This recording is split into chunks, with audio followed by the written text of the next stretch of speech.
Hello, welcome to ONTIC's Connected Intelligence Podcast. I'm Fred Burton, ONTIC's Executive Director of Protective Intelligence. This podcast offers valuable insights and practical advice to help you navigate the complexities of modern corporate security shared by leaders and innovators in the field. Now, on to the discussion. Hi, I'm Fred Burton here with Jack Carr. Jack is a former Navy SEAL who led special operations teams as a team leader, platoon commander, troop commander, and task unit commander. During his 20 years in naval special warfare, he transitioned from an enlisted SEAL sniper to a junior officer to a platoon commander practicing counterinsurgency to commanding a special operations task unit in the most Iranian-influenced section of southern Iraq. He is the #1 New York Times bestselling author. His debut novel, The Terminal List, was adopted into the #1 Amazon Prime Video series. He was also the keynote speaker at our 2022 ONTIC Summit. Jack, welcome to the show. Well, thank you so much for having me. I need to write more books so we can talk more often. Well, I think you're doing a pretty good job. We're here today to talk about terror, targeted Beirut. Bam, right there. And the hardcovers just arrived, so one will be headed your way later this week. But the hardcovers, man, they came out. I could not be more pleased with how the hardcover came out on this one. And this is the first one where I can see the photos, because before this, I haven't. The galley right here is really no photos and that sort of thing. So this one has 2 photo inserts. And as you know, I was finding out for the first time here, the photos are a big deal in these books, getting permissions. Oh, yeah. Especially from 1983, there was some, I forget which company it was, but one of the bigger ones. And they'd been sold about 3 times since 1983. So they didn't even know who really owned the photos. The Marine Corps Museum just like scratched a little something on there that kind of said, hey, this was taken by, in 1983, it was taken by so-and-so, but they don't really have permission to use it either. And we couldn't do that because of the lawyers at Simon & Schuster. So all the ones in here are all approved, but it takes a lot of work to go through all the photos and then reach out to the right company and then try to get them to get back to you, and then make sure you're trying to do all you're trying to do everything you possibly can to give credit where credit was due. And we're trying to buy them. And for me, like, trying to get a bunch of these photos, I'm trying to pay you. I mean, obviously it's not going to keep a company in business, but I'm trying to give you money so that I can use the photos. And this is your business. Right. And so there was a bunch we couldn't use because we couldn't track down who really had the rights after these different companies have been sold. But all the ones in here are obviously approved and going through the legal process and everything, and they're extremely, extremely powerful. But this is my first time going through the nonfiction process, and I know you've been through it quite a few times on your book, right here. And I must say, this one, I've used this for every book that I have written thus far. Beirut Rules. I use this as a source for everything that I do when it comes to the Middle East. And I know we're going to talk about targeted Beirut, but I wanted to ask you about this photo on Ghost right here. Where did you take this photo? That's a fascinating question. That was taken in a obscure alleyway in Austin, Texas, and the geniuses at Random House kind of photo subbed me and dropped me into some location in the Cold War era time frame. So it was quite the experience, to say the least. I'd never gone through something like that at 04:30 in the morning. I was a little bit worried about our safety. Oh, wow. Yeah, it was a really amazing photo. I was very curious how you did that. 'Cause I actually did one similar. I have a new author photo, and that right there, I was kind of going for that Cold War type look, because there's some callbacks to history in all my books. But I was kind of looking for that. But this is a street in Park City. It's I didn't go back in time to East Berlin or anything like that. But yours looks. This is nice right here, and then. I like that. Of course, the shadow. Thanks. Of course. And then I really love this one for the untold story of the attack in Benghazi under fire. Like I think that's a really powerful cover right there. They did a really nice job. St. Martin's Press did a wonderful job with that cover. I have to say that. Yeah, I love that right there. That's all these are great. Well, thank you, Jack. Now, as you know, the '80s was my sweet spot. That's right when I was an agent, and obviously we had the horrific embassy attacks in Beirut 2 times, and the bombing of our embassy in Kuwait, and the kidnapping of our station chief. So, tell our audience a little bit about Targeted Beirut. What's it about, and why did you choose this topic?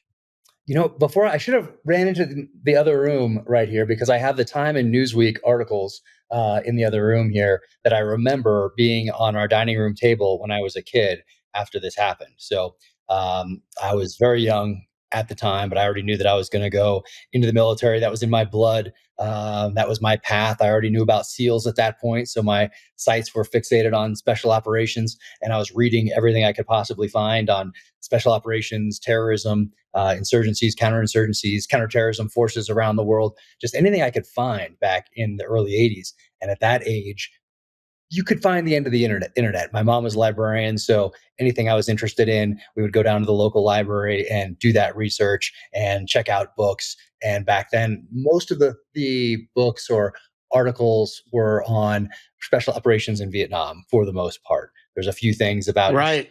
operations in Korea and World War II, and but there wasn't a lot. You couldn't just go forever researching. You could actually get to the end of almost everything written on special operations in Vietnam less than 10 years after the conflict was over. So anything that came across our table, and that was our local newspaper, that was Wall Street Journal, that was New York Times, Time Magazine, and Newsweek. Those were like the big ones. And I remember those photos coming across on the covers of Time and Newsweek. And at that age, that really impacted me. And we'd watch the 6 o'clock news every night essentially as a family. So I guess as a young kid, I was about as well informed on military special operations and what was going on in the world because for whatever reason, I knew that that would be my generation's fight. It was very Mm, clear, even to a young kid at that time, who's doing as much research as he can into these different things. I had Soldier of Fortune magazines that my dad would sneak me as well because my mom didn't really like the Soldier of Fortune magazine thing, but my dad would pick them up from work on the way home every now and again. right. And I'd get those and I'd get to flip through. And even though I didn't understand a lot of what was going on in the world at that time, there were those photos. And I was reading about these places that I probably couldn't even pronounce properly. But I knew that there was a lot of turmoil in that area of the world, in the Middle East. And then when the bombing happened in October, obviously you couldn't escape it, even for a young kid back then, especially one interested in that sort of thing. So I've always been interested in that. I knew that also as someone who was going into special operations, part of my duty was to understand history and to understand the nature of the conflict of which I was going to be engaged. Learn as much as you can about the enemy, the part of the world, the culture, everything you possibly can to make yourself the best operator and leader that you can possibly be. So that's what I was doing, even at a young age. So when I got to the point where I thought, okay, it's time for me to talk to Simon and Schuster about doing a nonfiction series. I've had the fiction for a little while; those are doing well. Now I built up enough political capital to be able to make this pitch to Simon and Schuster. I weave a lot of history into my novels anyway. I do that on social media as well. I try to keep some of the lessons from these different events alive because my hope is that we can learn these lessons and apply them as wisdom going forward. We're not very good at doing that, but that is my hope. And so the least I can do is try to capture some of these lessons. So when I thought about what I wanted to do, which was a series on terrorism, different terrorist events, and really how they impacted our foreign policy and continue to impact it today, what lessons can we learn from these different events so we don't have to relearn those lessons in blood? There was really, and I wrote down a whole list.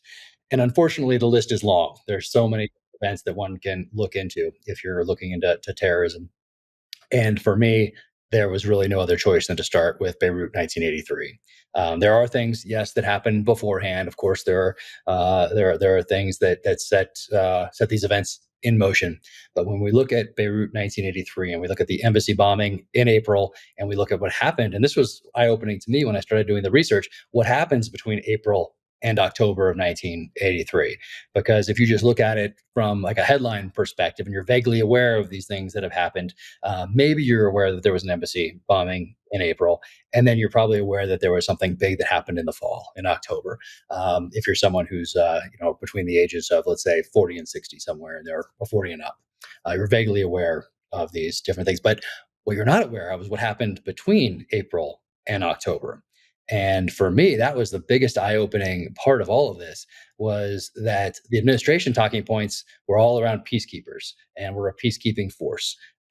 These guys were in combat. Now that I have sat down and talked to these guys, there is no doubt these guys were in combat. There's sniper fire, there's mortars, and they were in one of the worst positions that you can possibly be in as a military member. And I'm thinking about that sergeant, that tactical level guy down there that's trying to just do the job, get through this deployment, and get home.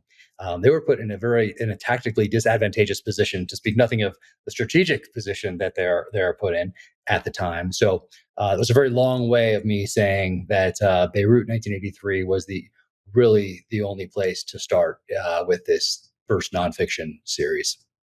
We'll get back to the conversation in just a moment. But first, I wanted to tell you about ONTIC resources. In the world of safety, security, and protection, we know that gathering and sharing information is crucial. That is why we created our Resource Center as a hub for security strategies, best practices, and tools and tips to do your job more efficiently. Take a look at our articles, checklists, guides, industry frameworks, and more. Check out the link in the episode description to visit ONTIC resources, or visit ontic.co/resources. Jack, and I'm glad you touched on, the importance of understanding how we got here, not only as a nation, but as warfighters or in the intelligence community. And, I can vividly recall during that time period, while we were, let's say, at the CIA in meetings, and we were trying to figure out who the Islamic Jihad was. And we we thought that they were Iranian backed and supported. We thought that perhaps there was Hezbollah nexus with that. But in the course of your work on this book, what did you uncover that surprised you about that time frame as it pertains to the Islamic Jihad organization? Well, it does get confusing in there. You can trace the roots back even further than the late 70s, but it's really hard to come with an exact date or year when when these different groups become Hezbollah. It's a little bit murky. But certainly soon after these bombings, we start to get an understanding of this organization called Hezbollah, and that it is a proxy force of Iran, and what their some of their goals are, what their tactics are. Of course, the car bomb was not a new thing. Right. A new thing for the either the embassy bombing or the headquarters and barracks bombing in October. But most of the time, they were parked. These car bombs. There became such an industry. There was an industry of car bomb diffusers in Lebanon. I didn't know that. And there was one guy who was like the best of this industry of car bomb diffusers in that time period. I mean, it spurred a whole business and a business model.